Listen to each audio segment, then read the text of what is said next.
Tezkor xabar. O'zbekistonda nam va sovuq havo masalalari kirib keladi. Assalomu alaykum azizlar. O'zbekistonda va dunyoda sodir bo'layotgan so'nggi yangiliklardan xabardor bo'lishni istasangiz, kanalimizga obuna bo'lib qo'yishni unutmang. O'zgidrometr.tk kutiladigan ob-havo ma'lumotini e'lon qildi. Unga ko'ra, ertadan boshlab O'zbekiston hududiga nam va sovuq havo masalalari kirib keladi.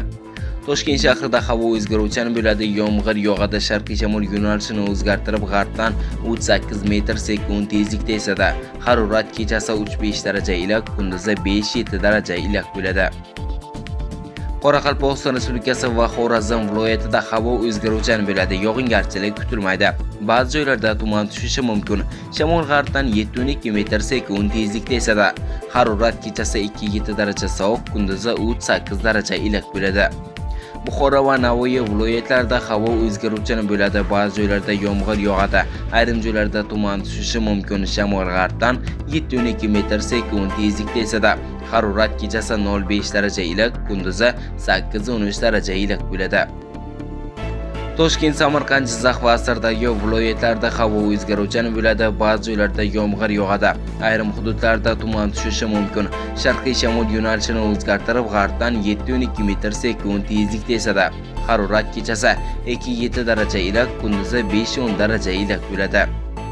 Qashqadaryo viloyatida havo o'zgaruvchan bo'ladi. Ba'zi joylarda yomg'ir yog'adi.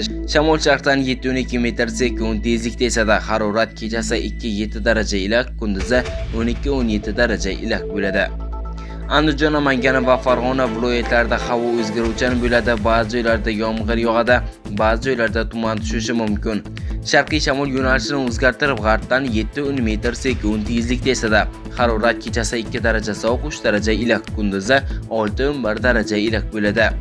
Respublikaning tog'li hududlarida havo o'zgaruvchan bo'ladi. Ba'zi joylarda yog'ingarchilik, yomg'ir, qor bo'ladi. Ba'zi joylarda kuchli bo'lishi, tuman tushishi mumkin. Toshkent va Namangan viloyatlarida qor ko'chish xavfi bor. Shamol sharqdan 7-12 metr/sekund tezlikda esadi. Harorat kechasi 1-6 daraja sovuq, kunduzi 0-5 daraja iliq bo'ladi.